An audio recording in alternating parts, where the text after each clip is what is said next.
اور وہاں پر زلیخا آپ پر فدا ہوئی، پھر آپ پر الزام بھی لگایا گیا اور اس الزام کی بنیاد پر آپ کو جیل بھیجا گیا۔ اللہ کے نبی کے دامن پر پیوند تو ہو سکتا ہے، دھبا نہیں ہوتا۔ السلام علیکم ورحمۃ اللہ وبرکاتہ۔ آپ پر سلامتی ہو اور خدا کی رحمتیں اور برکتیں ہوں۔ بسم اللہ الرحمن الرحیم۔ اللہ کے نام سے شروع جو بڑا مہربان اور نہایت رحم والا ہے۔ جیسے کہ آپ لوگ جانتے ہیں 5 فروری 2024 میں سلمان اظہری صاحب کو اریسٹ کر لیا گیا تھا اور 18 اکتوبر 2024 میں ان کو رہائی مل گئی ہے۔ اس کے بعد سلمان اظہری صاحب کے ایک کے بعد ایک بیان آ رہے ہیں اور ان میں سے یہ تیسرا بیان ہے جو یہ ہر جمعے کو دیتے ہیں۔ آئیے اس کو ساتھ میں دیکھتے ہیں۔ اس کو دیکھنے کے بعد آپ کا ایمان تازہ ہو جائے گا اور انشاءاللہ آپ کو بہت کچھ سیکھنے کو ملے گا۔ برادران ملت اسلامی، السلام علیکم ورحمۃ اللہ وبرکاتہ۔ الحمدللہ الحنان المنان الذي خلق الانسان وعلمه البيان، والصلاة والسلام على رسوله سید الانس والجان وعلى آلہ واصحابہ ذوی الخیر والاحسان، اما بعد فاعوذ باللہ من الشیطان الرجیم، بسم اللہ الرحمن الرحیم۔ وَأَمَّا بِنِعْمَةِ رَبِّكَ فَحَدِّثْ، صدق اللہ مولانا العظیم۔ بارگاہ رسالت معاذ صلی اللہ علیہ وسلم میں درود پاک کا ہدیہ پیش کریں۔ اللہم صلی علی سیدنا و مولانا محمد معدن الجود والکرم وآلہ واصحابہ الکرام وابنہ الکریم وبارک وسلم صلاة دائمة سرمدا ابدا۔ قرآن عظیم میں اللہ رب العزت ارشاد فرماتا ہے، وَقَلِيلٌ مِّنْ عِبَادِيَ الشَّكُورُ، میرے بندوں میں شکر کرنے والے بہت کم ہیں۔ اور یہ بات صحیح ہے کہ بندے پر بے شمار نعمتیں اللہ تعالیٰ عطا کیا ہے، بے شمار ہیں۔ وَإِن تَعُدُّوا نِعْمَتَ اللَّهِ لَا تُحْصُوهَا، اگر تم اللہ کی نعمتوں کو گننا چاہو گے تو شمار نہیں کر سکو گے۔ شیخ سعدی رحمۃ اللہ تعالیٰ علیہ فرماتے ہیں کہ تمہارا ایک سانس لینا بھی نعمت ہے، سانس کا باہر نکالنا بھی نعمت ہے، اور اگر صرف سانسوں کی نعمتوں کا شکر ادا کرنے پر بندہ بیٹھ جائے تو پوری عمر اس کی تمام ہو جائے، باقی نعمتوں کا کیا ہے؟ بے شمار نعمتوں سے نوازا ہے اللہ تعالیٰ نے، لیکن انسان کی فطرت میں یہ بھی ہے کہ کبھی ایک چیز کی کمی محسوس ہوتی ہے تو وہ واویلا مچاتا ہے، بہت شور کرتا ہے کہ مجھے یہ تکلیف ہوئی، وہ تکلیف ہوئی۔ اس کے صحت کے زمانے کو وہ یاد نہیں کرتا، مصیبت کے زمانے کو بہت جلدی یاد کرتا ہے۔ اسی لیے شکر گزار بندے بہت کم ہیں۔ عادت یہ ڈال لیں، جب مصیبت آئے، کوئی تکلیف آئے تو ہمارے اندر یہ احساس پیدا ہو جائے کہ میرے گناہ اس سے بھی بڑی مصیبت کے لائق تھے، اللہ نے کم مصیبت عطا کی۔ جب کوئی بیمار ہو جائے، جب کبھی کسی آفت میں مبتلا ہو جائے تو یقیناً درد تو ہوتا ہے، آدمی سہن نہیں کر پاتا، لیکن احساس دل میں یہ پیدا کرے اگر وہ انصاف کرنے پر آئے رب تبارک و تعالی میرے ہر گناہ کے بدلے بڑی بڑی سزائیں دے سکتا ہے، میں چھوٹی سی سزا میں ملوث ہوں، اللہ کریم اس کا شکر ہے۔ اسی طرح سے میرے عزیزو، ایک بات میں آپ کو بتاتا ہوں، خاص طور پر ہمارے قید کے زمانے میں بہت سارے ایسے قیدی جیل کے اندر جانے کے بعد ان کے حالات ایسے ہو جاتے ہیں، وہ نا امید اور مایوس ہو کر کفریہ جملے بکنے لگ جاتے ہیں۔ ان کے حالات ایسے ہو جاتے ہیں کوئی خدا نہیں، اگر ہوتا تو ہماری سنتا۔ بہت کچھ عبادتیں بھی کرتے ہیں، نہیں جب قبول ہوتی ہے تو مایوس ہو جاتے ہیں۔ تو یہ تو اندر کے حالات ہیں، باہر بھی کسی کے ساتھ ایسا ہو سکتا ہے۔ میں تو 10 سال سے دعا کر رہا ہوں، اولاد ہی نہیں ہوئی، کوئی یہ کہتا ہے۔ شادی ہو گئی، 10 سال ہو گئے، بچے نہیں ہو رہے ہیں۔ کوئی یہ کہتا ہے کہ میری بیٹی کا رشتہ ہی نہیں ہو رہا، ہر وظیفہ کر لیا، ہر دعا کر لیا، پھر یہاں سے نا امیدی، ناشکری۔ یہ جملے انسان کو کہاں تک پہنچا دیتے ہیں۔ ایک بات میں آپ کو بتاؤں، مولا علی کرم اللہ وجہ الکریم کی یہ حکمت بھری بات ہے، ارشاد فرماتے ہیں جب کبھی مصیبت آئے اللہ کی طرف سے تو یہ امتحان ہے یا سزا ہے، کیسے پتا چلے؟ ظاہر سی بات ہے ہر کوئی یہ کہتا ہے یہ تو اللہ کی طرف سے امتحان ہے، آزمائش۔ ہم بھی اندر تھے تو یہ بار بار احساس دلایا جاتا تھا، اور بعض لوگ یہ کہتے تھے کہ اللہ کی طرف سے آزمائش ہے، امتحان ہے، اس کو گزار لیجیے۔ بعض مرتبہ امتحان ہے اور بعض موقعوں پر سزا ہے، اور سزا کب ہے اور امتحان کب ہے یہ کیسے پتا چلے؟ بہت بڑا فارمولہ ہے۔ مولا علی کرم اللہ وجہ الکریم فرماتے ہیں جب کبھی تم پر کوئی مصیبت آئے تو یہ دیکھ لینا ان مصیبتوں کے دن میں تم اگر اللہ سے زیادہ قریب ہو گئے ہو، دعا زیادہ کرنے لگ گئے ہو، وظیفے زیادہ کرنے لگ گئے ہو، تو اس کا مطلب ہے کہ اللہ تعالیٰ تم کو امتحان میں رکھا ہے۔ اور اگر مصیبتوں کے آنے کے بعد بندہ دور ہو جاتا ہے اللہ سے، پھر وہ بپھر جاتا ہے، گناہ زیادہ کرنے لگتا ہے، تو سمجھ لو یہ سزا میں ملوث ہے۔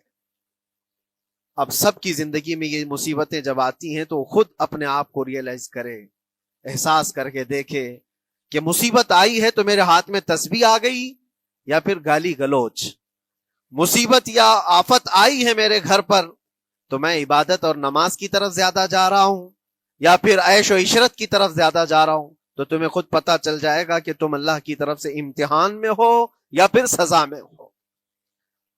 میرے عزیزو، بہت مقامات ایسے ہیں جہاں پر بظاہر مصیبت کی حکمت ہمیں نہیں معلوم ہوتی کہ کیوں آئی یہ مصیبت، کیوں دی گئی ہے ہمیں ایسی تکلیف۔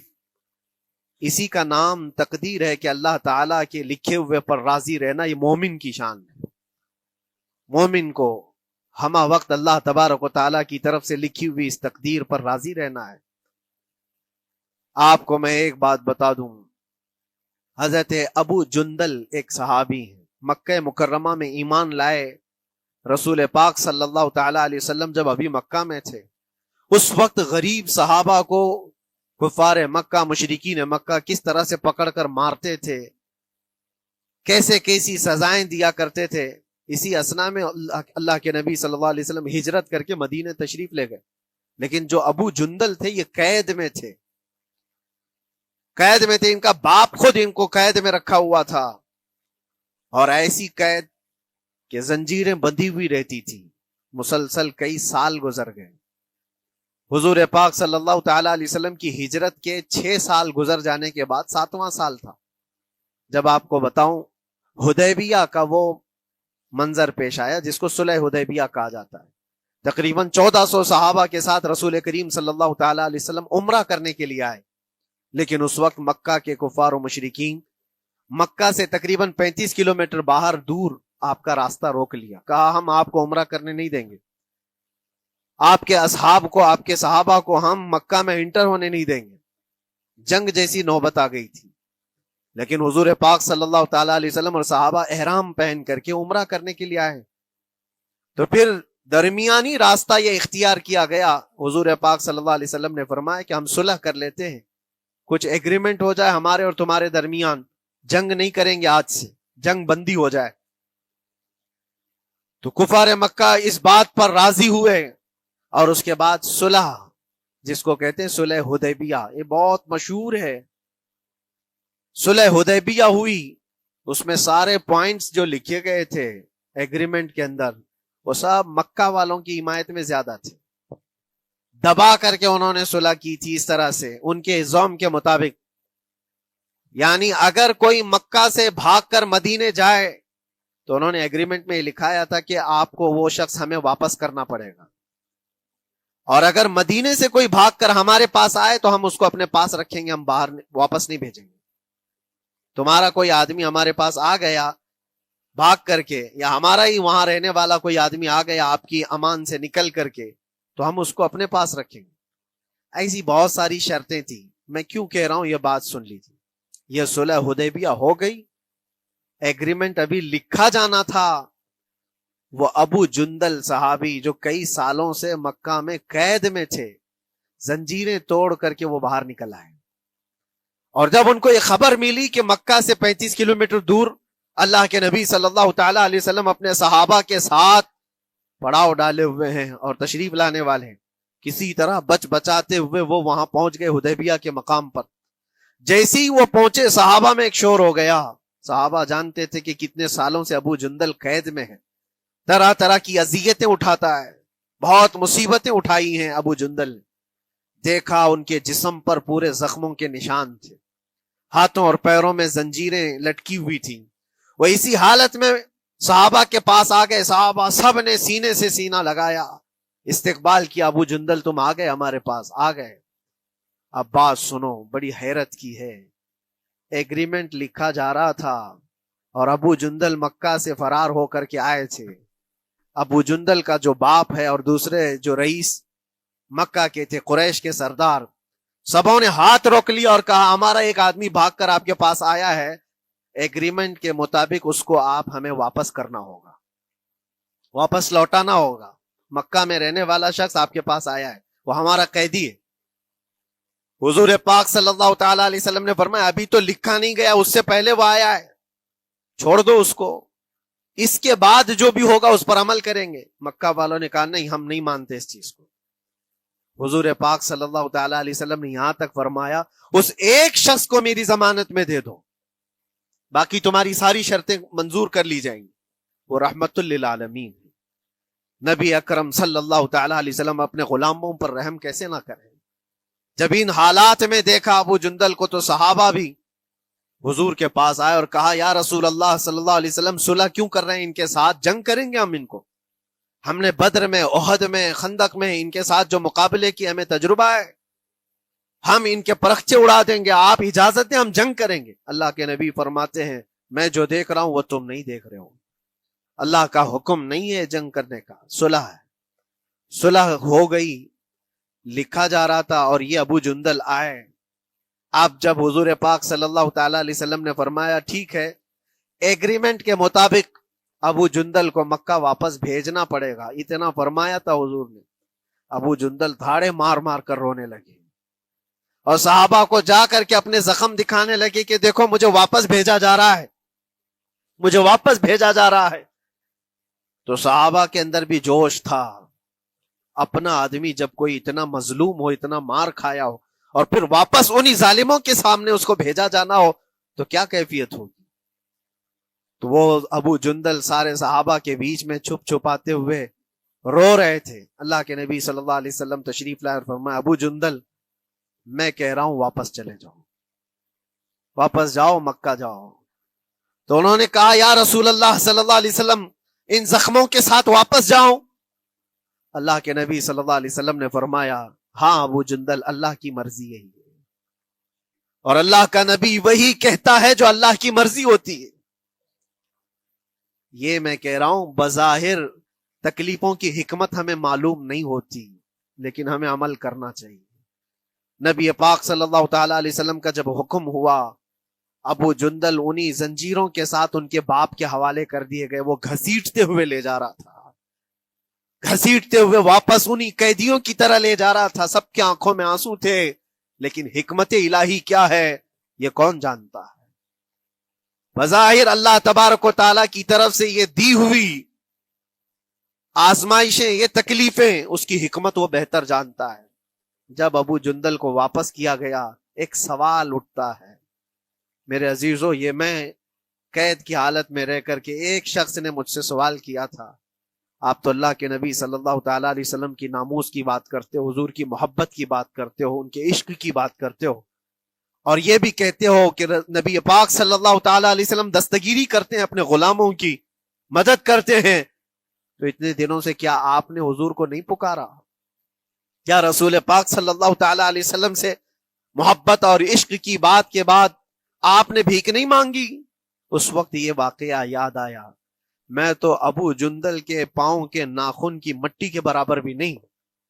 وہ صحابی رسول تقریباً ان کے متعلق کہا گیا ہے 6 سے 8 سال تک وہ ان کی قید میں رہے، تو کیا رسول پاک صلی اللہ علیہ وسلم کو خبر نہیں تھی؟ خبر تھی، لیکن ہوتا ایسا ہے کہ جو جتنی محبت کرتا ہے اتنے ہی امتحانوں سے گزارا بھی جاتا ہے، اس کو امتحان دینے پڑتے ہیں۔ اسی لیے بار بار میں یہ بات کہتا ہوں، حضور پاک صلی اللہ تعالی علیہ وسلم کی ناموس کی بات کرنا، عظمت رسالت کی بات کرنا، یہ حلوے پراٹھے کھانے کا نام نہیں ہے، یہ شہادت گہے الفت میں ہے قدم رکھنا، لوگ آسان سمجھتے ہیں مسلمان ہونا. حضور پاک صلی اللہ تعالی علیہ وسلم کی شریعت طاہرہ کو بچانے کے لیے ہی تو، حضور کی ناموس کی حفاظت کے لیے ہی تو مولا امام حسین نے اپنی گردن دے دی، اپنے بچوں کی قربانی دے دی، اپنا عیش آرام سب تیاگ دیا. یہ ساری قربانیوں کے بعد ہی اس امتحان سے بندہ نکلتا ہے. وہ امام احمد بن حنبل جن کے سینے میں 5 لاکھ حدیثیں محفوظ تھیں، رسول پاک صلی اللہ علیہ وسلم کی 5 لاکھ حدیثوں کے حافظ، لیکن بغداد کے ظالم حکمرانوں نے ان کو ننگی پیٹھ پر کوڑے مارے ہیں. پہلی مرتبہ 100 کوڑے، دوسری مرتبہ پھر 100 کوڑے، تیسری مرتبہ پھر 100 کوڑے. اتنے میں تو آدمی مر جاتا ہے. امام احمد بن حنبل کی پیٹھ جھک گئی تھی. میرے عزیزو، یہی ہے جس کو ہم کہہ رہے شہادت گہ الفت میں ہے قدم رکھنا. اگر تم سچا ایمان رکھتے ہو تو پھر آزمائش بھی ہوگی. اللہ کریم قرآن میں فرماتا ہے وَلَيَعْلَمَنَّ اللَّهُ الَّذِينَ صَدَقُوا وَلَيَعْلَمَنَّ الْكَاذِبِينَ. اللہ تبارک و تعالیٰ ضرور آزمائے گا سچا کون ہے اور جھوٹا کون ہے. مصیبتیں آئیں گی، آندھیاں آئیں گی، لیکن جمے رہو، ڈٹے رہو. اللہ رب العزت سے کبھی بھی اپنا رشتہ نہ توڑو.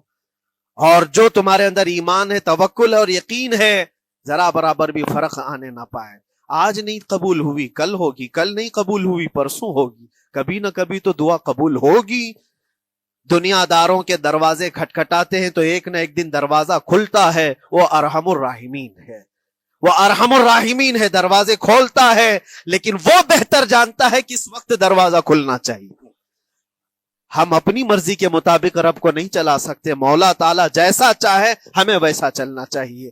ایک بات اور میں بتا دوں سید، یہ تو دوسرے لوگوں کی بات ہے جس میں ہمارے قصور ہیں، ہمارے جرم ہیں، ہمارے گناہ ہیں، جس کی وجہ سے مصیبتیں آئیں گی. لیکن اللہ کے نبی کا کوئی گناہ نہیں ہوتا. جو نبی ہوتے ہیں وہ معصوم ہوتے ہیں. سیدنا یوسف علیہ الصلوۃ والتسلیم اللہ کے نبی، اللہ کے نبی ابراہیم علیہ السلام کے بیٹے اسحاق علیہ السلام، اسحاق علیہ السلام کے بیٹے یعقوب علیہ السلام، یعقوب علیہ السلام کے بیٹے یوسف علیہ السلام، جن کی نسل میں انبیاء کرام، جو پورا خاندان نبوت کا ہے، وہ یوسف علیہ السلام کن کن مقامات سے گزارے گئے. پہلے بھائیوں نے کنویں میں پھینک دیا، اور اس کے بعد اس زہریلے کنویں سے وہ نکالے گئے. جنگل میں کوئی نہیں تھا جب ان کے بھائیوں نے کنویں میں پھینکا تھا. اس وقت ایک قافلہ جا رہا تھا، انہوں نے ڈول ڈال کر کے نکال لیا اور پھر لے کر کے گئے. یہاں سے کنویں سے تو نکالے، لیکن آگے کی زندگی کیا ہے؟ مصر کے بازار میں لے جا کر قافلے والوں نے بیچ دیا. یوسف علیہ السلام پھر خریدے گئے. کس کے ہاں؟ عزیز مصر، بادشاہ مصر کے گھر میں. اور وہاں پر زلیخا آپ پر فدا ہوئی. پھر آپ پر الزام بھی لگایا گیا، اور اس الزام کی بنیاد پر آپ کو جیل بھیجا گیا. اللہ کے نبی کے دامن پر پیوند تو ہو سکتا ہے، دھبا نہیں ہوتا. کسی گناہ کا تصور بھی وہ نہیں کرتے، وہ معصوم ہوتے ہیں. لیکن بغیر کسی قصور کے، بغیر کسی جرم کے آپ کو جیل بھیجا گیا. یوسف علیہ الصلوۃ والتسلیم جیل جب گئے، وہ نبی ہو کر کے، اور اس کے بعد دن کٹتے رہے. دن کیسے؟ ہفتے، ہفتے کیا مہینے، مہینے کیا سال. یوسف علیہ الصلوۃ والتسلیم کے 7 سال گزر گئے. جب کبھی کسی انوسنٹ کو، بے قصور آدمی کو تکلیف دی جاتی ہے تو اس کو احساس زیادہ ہوتا ہے. اور جرم کی وجہ سے جب کوئی تکلیف میں آتا ہے تو کمپرومائز کر لیتا ہے، میں ایسا غلطی کیا تھا، مجھے یہ جھیلنا پڑ رہا ہے. لیکن جس کا جرم ہی نہیں، نہ کردہ گناہ کی سزا جب دی جاتی ہے، بندہ بہت بکھر جاتا ہے، ٹوٹ جاتا ہے. لیکن وہ اللہ کے نبی تھے. توکل کیسا تھا، یقین کیسا تھا، صبر کے ساتھ نکالے. لیکن ایک بہت پیاری بات ہمیں ملتی ہے میرے عزیزوں، وہاں قیدی اور بھی تھے، اور یوسف علیہ السلام کو اللہ تعالیٰ نے ایک معجزہ عطا کیا تھا. وہ خوابوں کی تعبیر سچی سچی بتاتے تھے. خواب کی تعبیر ہوا کرتی ہے، جو بھی خواب دیکھتا آدمی اس میں اشارہ ہوتا ہے اللہ کی طرف سے. تو 2 قیدیوں نے خواب دیکھا تھا. یہ قرآن پاک کے سورہ یوسف میں پورا موجود ہے، 12ویں پارے میں. 2 قیدیوں نے خواب دیکھا، اپنا اپنا خواب انہوں نے بیان کیا یوسف علیہ السلام کو. ایک قیدی نے دیکھا کہ وہ سر پر روٹیاں رکھ کر کے لے جا رہا ہے اور پرندے نوچ نوچ کر کھا رہے ہیں. دوسرے نے دیکھا کہ وہ انگوروں کو نچوڑ کر کے اس کے رس پی رہا ہے. تو انہوں نے بتایا یوسف علیہ السلام کے پاس، ایسا ایسا ہم نے خواب دیکھا ہے، اس کی تعبیر کیا ہو سکتی ہے؟ سیدنا یوسف علیہ السلام فرماتے ہیں میں دونوں کے خواب کی تعبیر بتاؤں گا، لیکن اس میں سے ایک بندہ، اس سے آپ نے کہا تو وعدہ کر کے میرا بھی کام کرے گا، میرا بھی ایک کام ہے تو کرے گا۔ 7 سال گزر گئے تھے، جو بادشاہ مصر تھا وہ بھی بدل چکا تھا، جس نے قید میں ڈالا تھا وہ ختم ہو گیا، دوسرا آیا، تیسرا آیا، جو بھی آیا، لیکن حکومت بدلی ہوئی تھی۔ تو خواب کی تعبیر بتانے سے پہلے ایک قیدی سے یوسف علیہ السلام نے کہا کہ میرا کام تو کرے گا؟ اس نے کہا ہاں، آپ جو کہیں گے میں کروں گا۔ تو سنو، تعبیر یہ ہے، جس کے سر پر روٹیاں رکھی ہوئی اور کوے کھا رہے تھے یا پرندے کھا رہے تھے، اس کی تعبیر یہ ہے کہ عنقریب تجھ کو موت کی سزا سنائی جائے گی۔ وہ غمگین تھا، دوسرے سے کہا تو انگور کے رس نچوڑ کر پی رہا تھا، تیرے خواب کی تعبیر یہ ہے کہ عنقریب تجھ کو رہا کر دیا جائے گا، تو آزاد ہوگا، اور تجھ سے ہی میرا کام یہ ہے کہ آزاد ہو کر جائے گا تو تو موجودہ وقت کے جو بادشاہ ہے، شاید اس کی فوج میں شامل ہو جائے یا اس کے سپاہیوں میں یا وزیروں میں، تو میری یہ بات اس تک پہنچا دینا، پچھلے 7 سالوں سے بے گناہ بے قصور ایک قیدی اندر ہے، اس کو آزاد کر دیا جائے، اس کو آزاد کر دیا جائے۔ اس نے کہا بالکل، اگر میں چھوٹا تو آپ کا ایک کام ضرور کروں گا۔ سنیے بات، چند دن نہیں گزرے تھے کہ اس ایک قیدی کو موت کی سزا ہو گئی، اس کو موت کی سزا سنائی گئی اور پھانسی ہو گئی۔ دوسرا یہ جو قیدی جس کو آپ نے رہائی کی خوشخبری دی تھی، اس کی بھی رہائی کی خوشخبری آ گئی، وہ آزاد ہو گیا۔ لیکن قرآن پاک میں ہے، آزاد ہو کر جب جاتا ہے آدمی تو پچھلا بھول جاتا ہے، اکثر ایسا ہی ہوتا ہے، کیا جیل کے دوست کون تھے کیا تھے کچھ پتا نہیں، اور آدمی تو یہ سوچتا ہے دوبارہ کبھی ادھر کے دروازے کو بھی نہ دیکھو، آیا اور بھول گیا۔ یوسف علیہ السلام نے جو کام دیا تھا وہ بھول گیا، یہاں تک کہ قرآن میں اللہ فرماتا کئی سال گزر گئے، 1-2 دن نہیں، سالوں گزر گئے، اور وہ بادشاہ کی فوج میں شامل تھا یا بادشاہ کے مصاحبین میں شامل تھا، قریبی لوگوں میں۔ ایک زمانے کے بعد مدت ہوئی، اور اس وقت سوچیے آپ کتنا وقت حضرت یوسف علیہ السلام نے کاٹا ہوگا۔ ایک دن آپ بے اختیار رو پڑے اللہ کی بارگاہ میں۔ یہ میں آپ کو بتا رہا ہوں، کبھی کبھار انسانی فطرت کا تقاضا ہے، اللہ تبارک و تعالیٰ کی بارگاہ میں رو پڑے اور کہا اے رب العالمین، اے ارحم الراحمین، یہ دن کب ختم ہوں گے؟ یہ جس طرح سے مجھے جیل کی سلاخوں کے پیچھے بند کیا گیا ہے، ان مصیبتوں سے کب آزادی ہوگی میرے مولا یا ارحم الراحمین؟ جواب رب تعالیٰ کی طرف سے آیا، یہ ہمارے اور آپ کی بات نہیں ہے، یہ اللہ کے نبی کی بات ہے۔ اب سنو، یوسف علیہ السلام کو جواب آیا، اے یوسف، جب تجھے جیل سے نکلنا ہی تھا، تجھے باہر جانا ہی تھا، تو دنیا کے بادشاہ کے پاس سامنے کیوں ریکویسٹ رکھا، میرے سامنے رکھ دیا ہوتا۔ اللہ اکبر، یہ توکل کا اعلیٰ درجہ ہے۔ اتنی مصیبتوں کے بعد بھی تم نے اس سپاہی کو کیوں اپنا قاصد بنا کر بادشاہ کے سامنے بھیجا کہ میری آزادی ہو جائے؟ یوسف علیہ السلام بہت روئے سجدے میں گر کر کے، مولا مجھے معاف کر دے، اور میرے ہر شے کا تو مالک ہے، اب میں زندگی بھر قید میں رہوں یا آزاد رہوں یہ تیری مرضی پر ہے۔ میرے عزیزو، پھر یوسف علیہ السلام کے ساتھ کیا ہوا؟ بادشاہ نے خود ایک خواب دیکھا اور وہ پریشان تھا، خوابوں کی تعبیر کوئی بتا نہیں رہا تھا۔ تب اس قیدی کو چھوٹے ہوئے کو یاد آئی بات کہ جیل میں ایک آدمی ہے جو سچی سچی تعبیر بتاتا ہے۔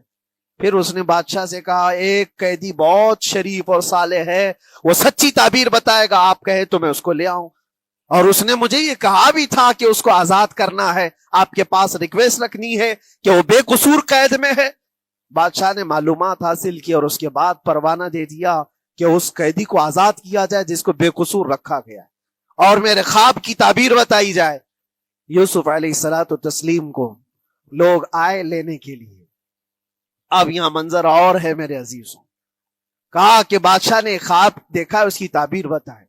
آپ نے تعبیر تو بتا دی کہ کیا ہونے والا ہے اگلے 7 سالوں میں بادشاہ کے ساتھ، یہ ساری تعبیر بتائی، لیکن جب آزاد کرنے کی بات آئی تو آپ نے کہا رہنے دو، اب مجھے قید میں رہنے دو، اس لیے کہ آپ کو یہ احساس ہوگا کہ میں بادشاہ کے پاس کیوں رکھا ہے اس مقدمے کو۔ لیکن بعد میں بادشاہ اور اس کے مصاحبین اور اس کے وزیر آپ کو اصرار کرتے ہوئے لے گئے اور لے جا کر کے سیدھے وزیر اعظم کے تخت پر بٹھا دی، سیدھے وزیر اعظم کے تخت پر بٹھا دیا۔